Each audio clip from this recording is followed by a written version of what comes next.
তিন আন্তর্জাতিক গণমাধ্যমে সাক্ষাৎকার দিয়েছেন শেখ হাসিনা। ছাত্র জনতার হত্যাকাণ্ডের ক্ষমা চাননি তিনি। বলছে এই জন্যই যে যাতে ইলেকশনটাকে কোন এক রকমে যাতে বন্ডল করা যায়, এই ইলেকশন যাতে না হয়, এবং তার চেষ্টা করতে কিন্তু ইলেকশনটা যাতে না হয়। উনার উক্তি দিচ্ছে আমি কোটেশনের মাধ্যমে, আমি আমাদের জাতি হিসাবে হারানো প্রতিটি সন্তান, ভাই বোন, আত্মীয় ও বন্ধুর জন্য শোক প্রকাশ করি।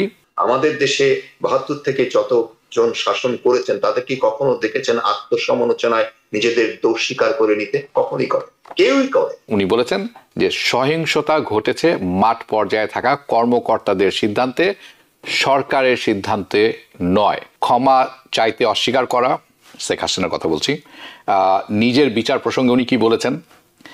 দেশ ত্যাগ এবং উত্তরাধিকার, অর্থাৎ আওয়ামী লীগকে চালাবে অথবা দেশকে চালাবে তার পরবর্তীতে, এবং ভোট বর্জনের কথা বলেছেন উনি। এই চারটি ভাগে ভাগ করেছি, কাজে আমরা চেষ্টা করব প্রতিটি বিষয়ে আলোচনা করার জন্য, কিন্তু আমরা যাতে বিষয়ের বাইরে না যাই।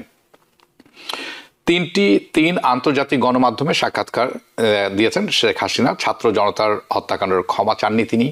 এটি একটি রাজনৈতিক অবস্থান কিনা সেটি একটি প্রশ্ন আসতেই পারে, নাকি আইনি দায় স্বীকার না করার একটি কৌশল।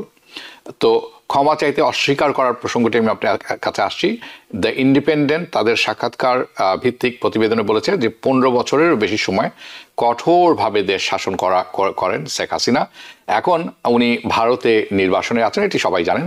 তাকে জিজ্ঞেস করা হয় গত বছর নিহত আন্দোলনকারীদের পরিবারের কাছে তিনি ক্ষমা চাইবেন কিনা। তখন শেখ হাসিনা বলেন, বাই দ্য ওয়ে উনার উক্তি দিচ্ছে আমি কোটেশনের মাধ্যমে, আমি আমাদের জাতি হিসাবে হারানো প্রতিটি সন্তান, ভাই বোন, আত্মীয় ও বন্ধুর জন্য শোক প্রকাশ করি এবং তা করতে থাকব। এটি ছিল তার কথা। আসল প্রশ্ন কিন্তু উনি উত্তর দেননি। কেন দেননি এটি একটি প্রশ্ন আপনার কাছে। দ্বিতীয় প্রশ্ন হচ্ছে, এবং এটি আপনিও পরবর্তীতে আপনার কাছেও জিজ্ঞেস করবো, এই সাক্ষাৎকারটি এখন কেন, এই সময়ে কেন? আমরা জানি ফেব্রুয়ারিতে বাংলাদেশে ইলেকশন আছে, কিন্তু হঠাৎ করে এখনই এই 3-4টি সংস্থাকে উনি বেছে নিলেন, রয়টার নাম করা, AFP, Reuters and the independent, কেন? আসলে এটা খুবই ইজি আনসার, কারণ ওনার দেশটিতে বা ওনার বিবেচনায় উনি একজন বৈধ সরকারের প্রধানমন্ত্রী ছিল, ইলেক্টেড। আমরা জানি সেই ইলেকশন কি, সে স্বাভাবিকভাবে এখন এটাকে অ্যাকসেপ্ট করে নেওয়া মানি, তার চেয়ে ক্ষমা প্রার্থনা করা মানি হচ্ছে সে is going to help person accountable, তাকে সে নিজেকে দোষী সাব্যস্ত করবে। So there's no way she is going to actually apologize to that.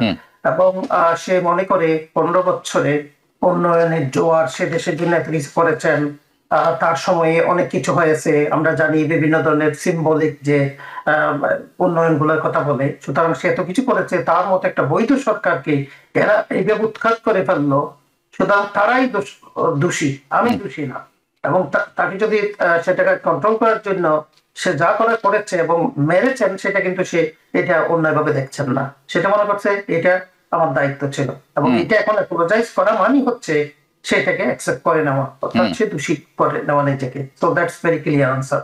জি, এখন কেন সাক্ষাৎকারটা দিলেন? এখন কেন কারণ আমরা জানি ফেব্রুয়ারিতে ইলেকশন হবে স্ট্র্যাটেজিক্যালি। এতদিন কিন্তু বলেন নাই, কিন্তু সে তো গিয়েছেন, আমরা জানি অনেকদিন হয়ে গেল, কিন্তু এখনো পর্যন্ত এর আগে কিন্তু এগুলো বলেন নাই। এখন বলছে এই জন্যই যে যাতে ইলেকশনটাকে কোন এক রকমে যাতে বন্ডল করা যায়, এই ইলেকশন যাতে না হয়, এবং তার চেষ্টা করতে কিন্তু ইলেকশনটা যাতে না হয়। ইলেকশনে এখনো আমরা জানি আপনার তাদের একটা দেন নাই ইলেকশনে, নির্বাচন কমিশন, যে তারা ইলেকশন করতে পারবেন কিনা।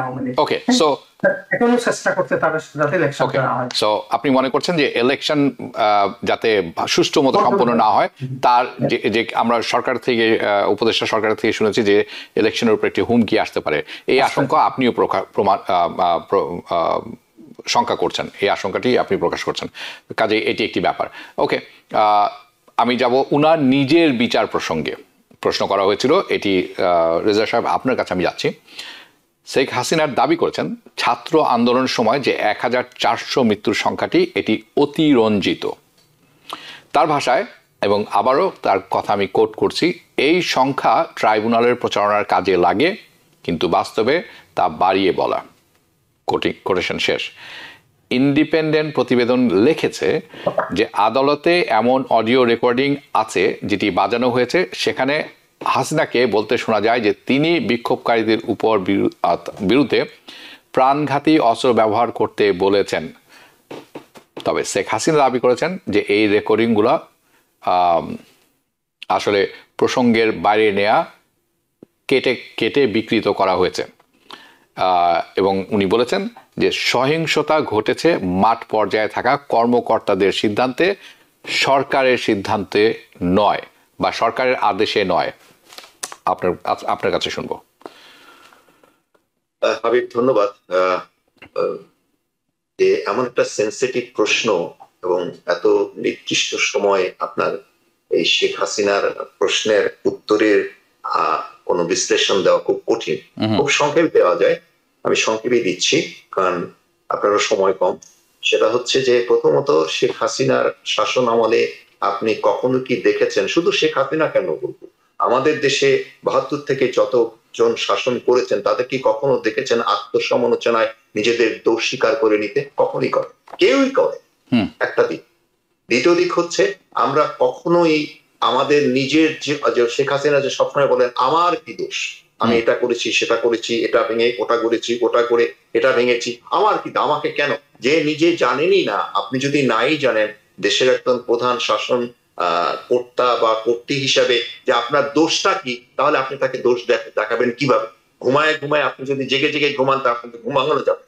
সবশেষে আমি একটা কথা বলবো, এসব নিয়ে আলোচনা করতে চাই না, কারণ আমার বার্নার্সর একটা কথা মনে, বার্নার্সর কথাটা হচ্ছে এই যে never wrestle with a pig, you will both get dirty and pig likes it, and pigs like it. Yeah, that's the answer. Yeah, it's a wallowing for pigs, not for you. Okay. Yes. Yeah. So we will see. যথার্থই বলেছেন। New York থেকে সম্প্রচারিত TVN 24 television, বিশ্বজুড়ে বাঙালির কণ্ঠস্বর।